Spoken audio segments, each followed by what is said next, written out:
She knew her killer. That's what the detective said. And that's when everything changed. Beaumont, Texas. January 1995. Mary Catherine Edwards was supposed to be at her parents' house for dinner. She never showed. Her father, worried, pacing, drove to her duplex. The door was unlocked. Her car was in the driveway. But inside? Silence. Stillness. Something was wrong. Then he found her. His daughter. His only child. Dead in the bathroom. Hands bound. Her head underwater. It was a scene he would replay in his mind for the rest of his life.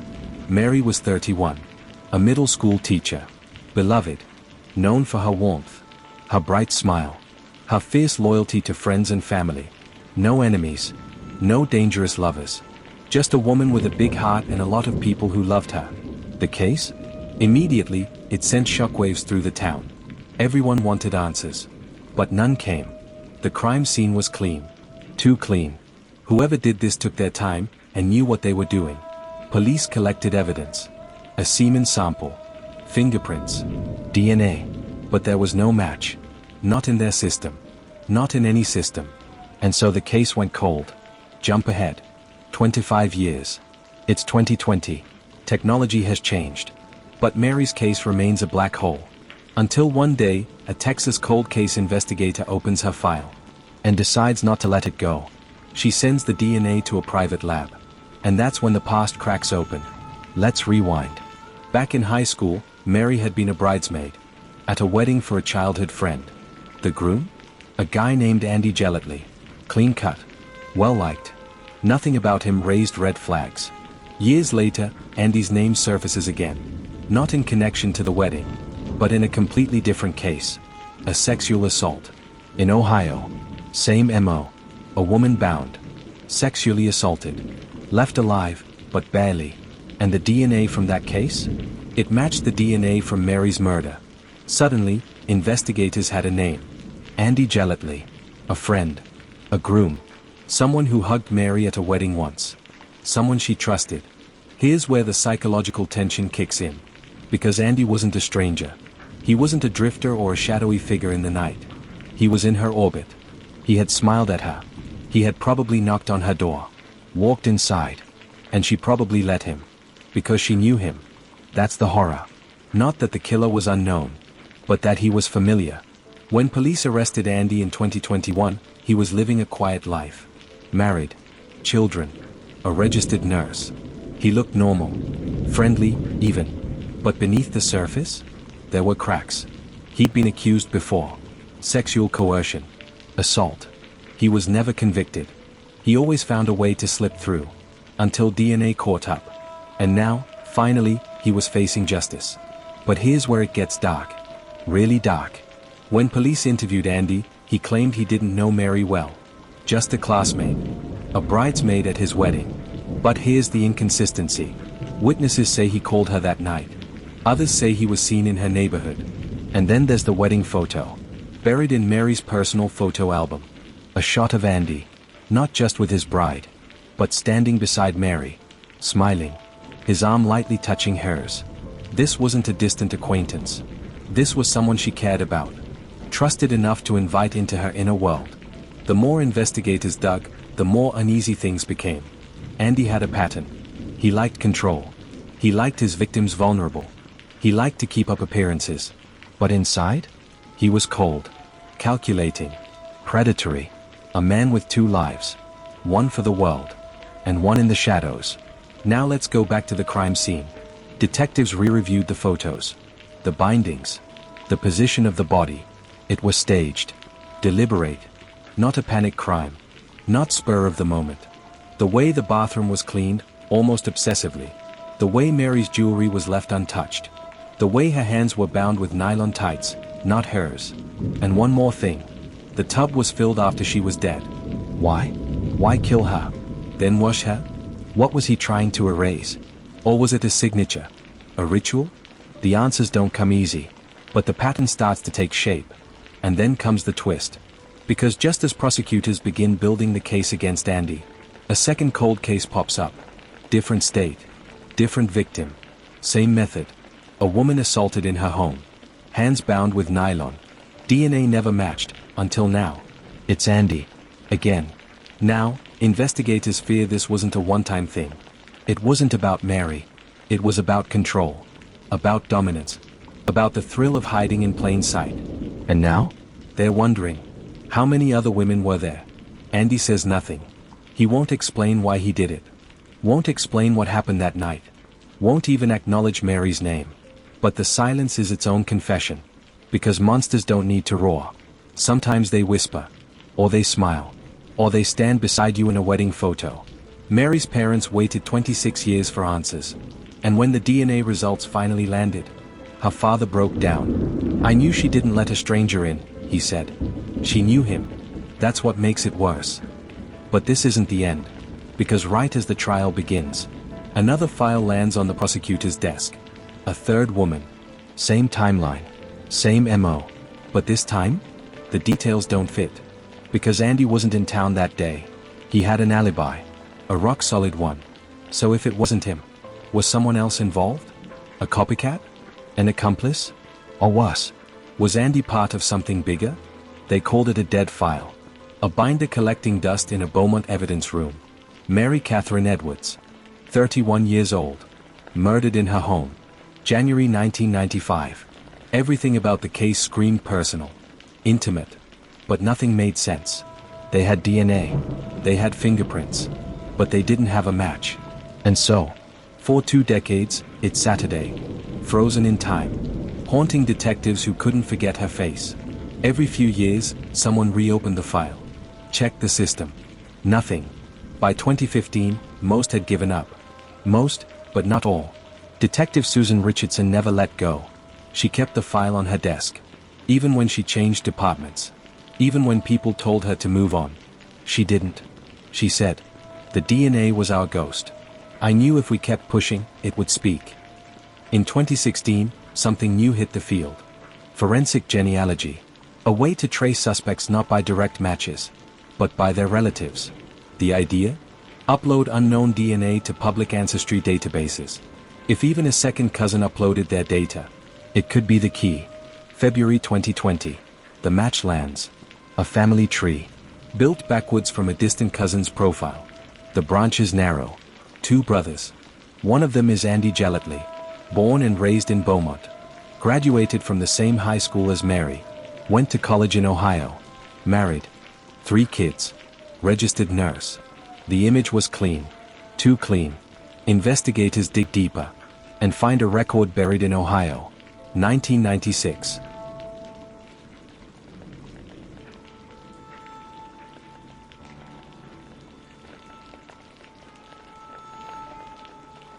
Let us know your thoughts in the comments below.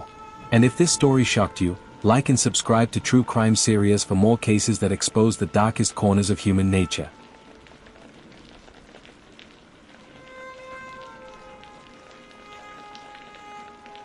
An eerily similar assault.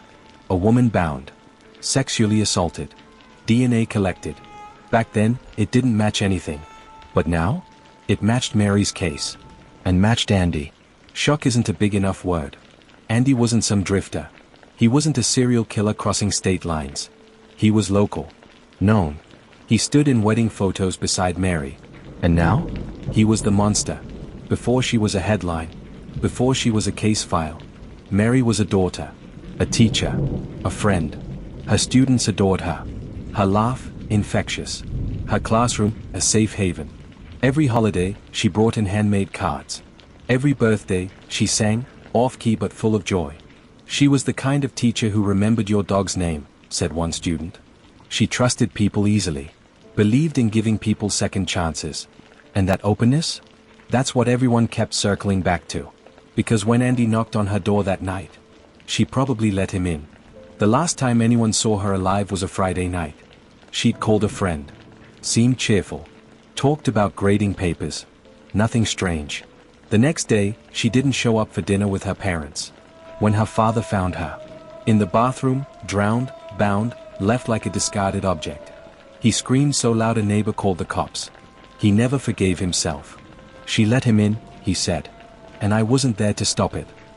Detective Richardson brought the new DNA results to the DA. Charges were filed fast. They arrested Andy Gellatley in his Ohio home in March 2021. He didn't fight, didn't deny, just said, "You've got what you've got."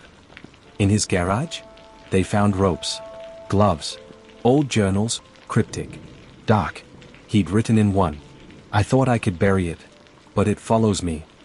Beaumont hadn't seen a trial like this in decades. The courtroom was packed. Mary's parents sat in the front row every day. Prosecutors walked the jury through everything.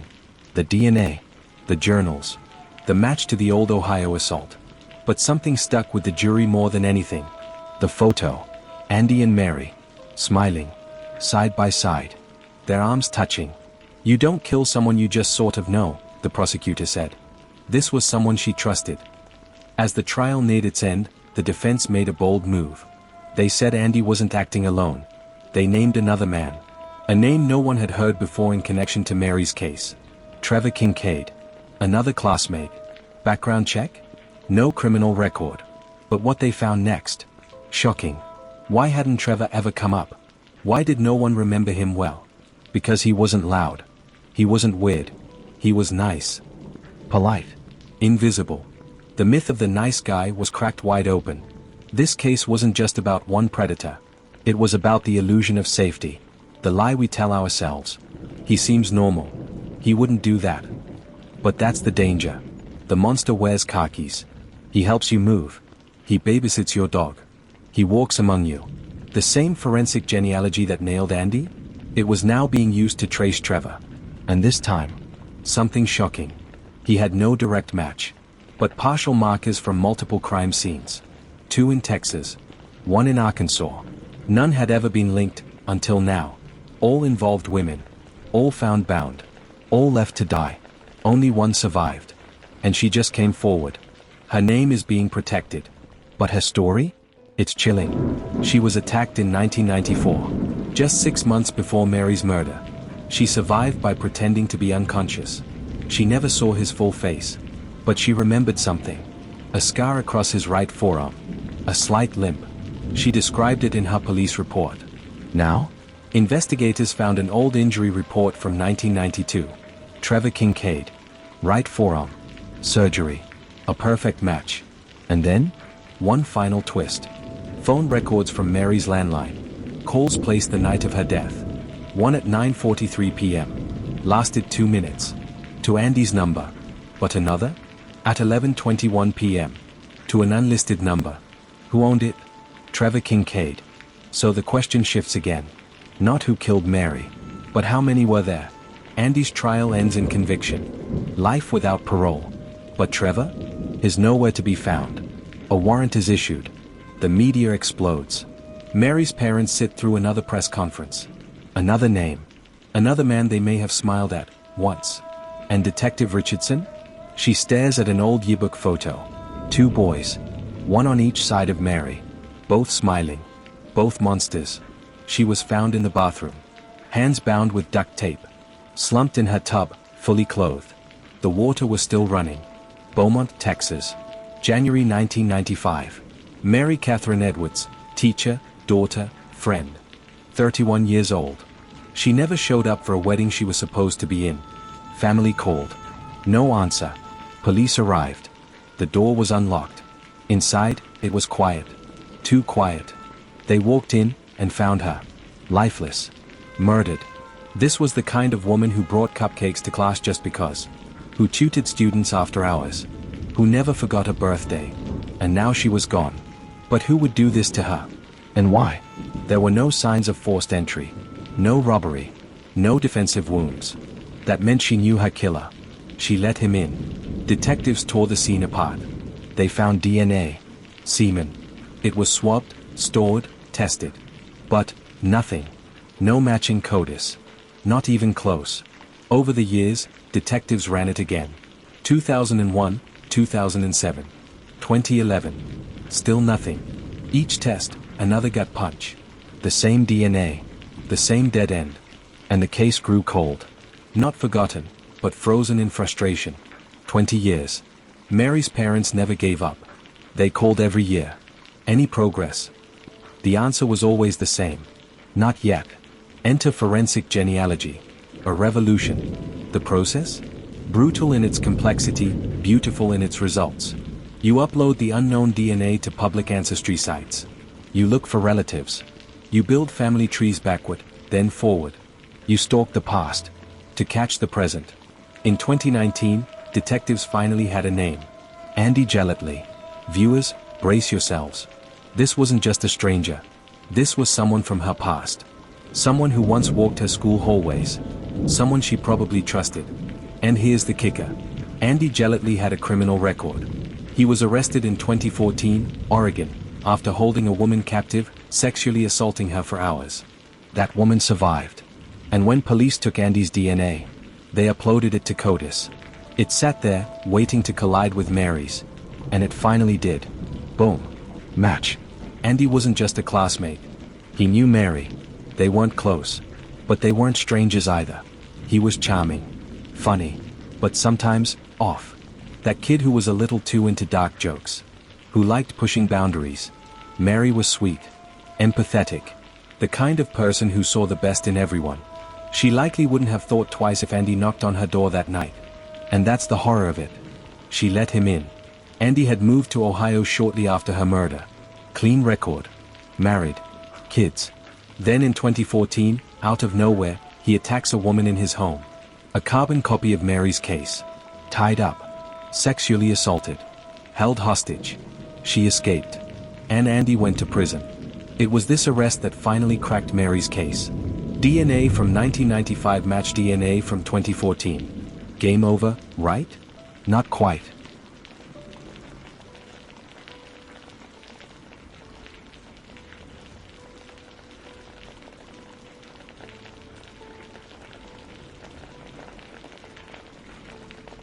Because when police looked deeper into Andy's background, things got weird.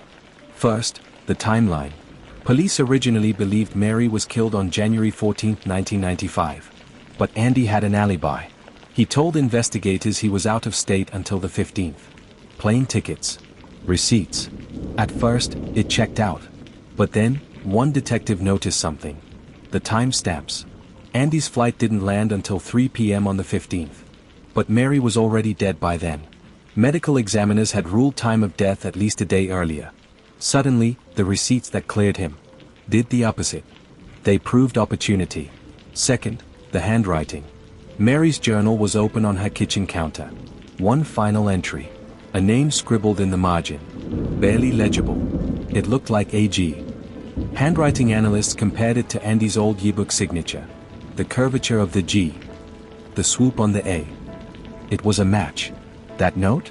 Mary had written it shortly before her death. She'd written his name. Third, the phone call.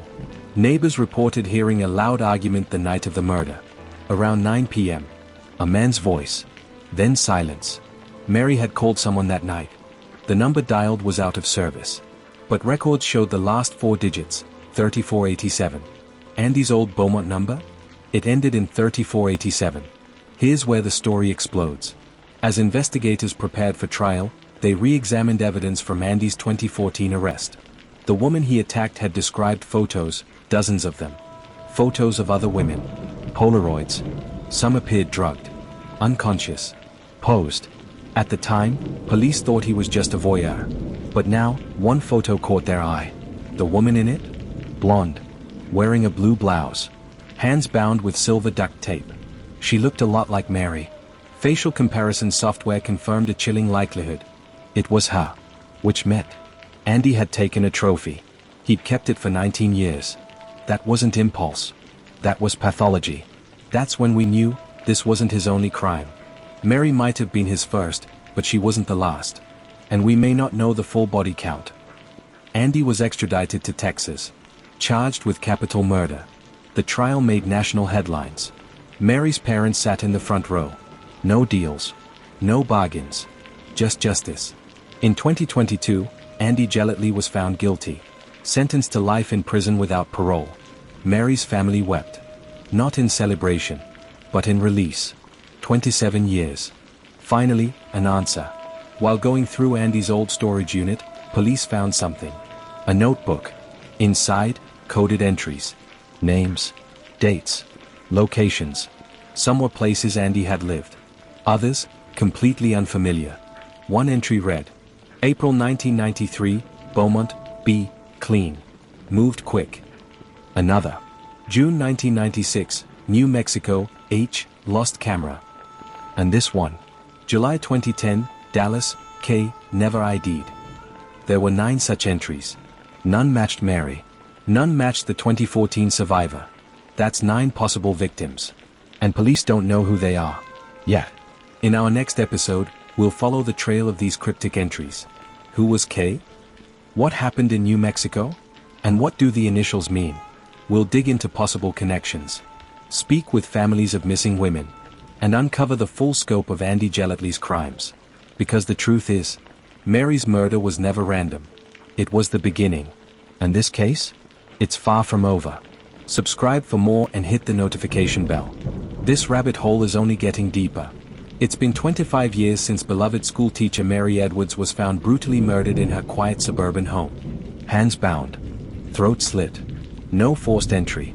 No obvious suspect. And one damning clue, a single drop of blood, found on the inside of her wrist. DNA. But in 1999, it meant nothing. No hits in CODIS. No matches anywhere. And so the case froze. Cold. Until last year. October 2024. A new cold case unit out of Raleigh reopens the Edwards file. Technology has changed. So has the urgency. They send the unknown DNA through forensic genealogy. It's not instant. It's painstaking. They track family trees, comb through birth records, marriages, obituaries.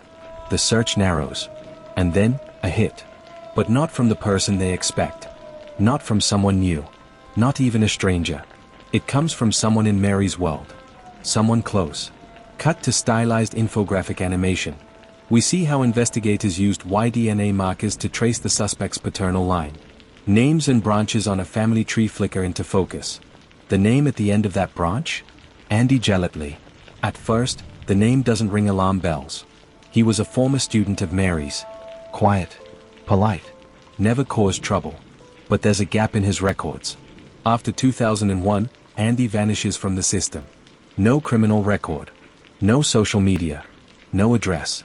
Just, gone. Detectives dig deeper. Andy had changed his name in 2002. Legally. Quietly. Now, he goes by Andrew Lane. He's a successful insurance adjuster in Charlotte. A father. A husband. No one in his current life knows who he used to be. But the DNA doesn't lie.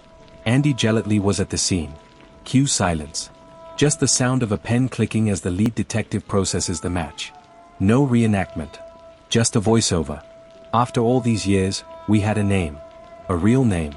Not a theory. Not a shadow. Someone real. Investigators quietly surveil Andy for 3 weeks.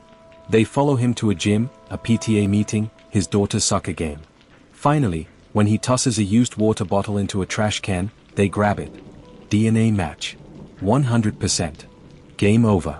But when they knock on his door, Andy smiles. He says he's been expecting them. What? Under interrogation, Andy cracks, but not in the way you'd expect. He doesn't confess. He narrates. She wasn't supposed to be home. I didn't plan it like that. I was just trying to get the letters back. Letters? Detectives lean in. What letters? Andy won't say. But what he does say changes the shape of the story completely. He wasn't just a student. He and Mary had history. Suddenly, this isn't just about a murder. It's about secrets. Detectives go back to Mary's journals, stored in a dusty box in evidence. 4 years, no one had connected them to the crime. But tucked between lesson plans and birthday cards, there are fragments. Mentions of AG, a student she was worried about. Someone she said had crossed lines.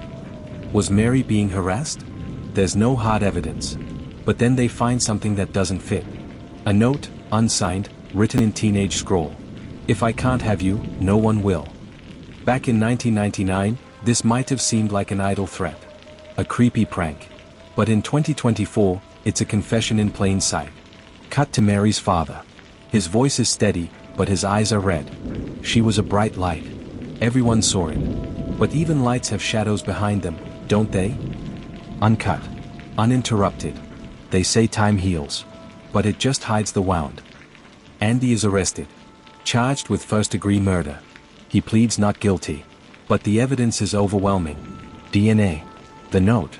The motive. Still, prosecutors are cautious. They need more. Then something bizarre happens. A woman calls the tip line. She says she dated Andy in 2005. And one night, he told her something chilling. I've done things no one would forgive. But I got away with it. Because no one ever looks in the right place. She never knew what he meant, until she saw the news. Cut to an expert criminologist. This case reminds us, there are thousands of cold cases just like Mary's. Some are one clue away from being solved. Others are buried under decades of silence.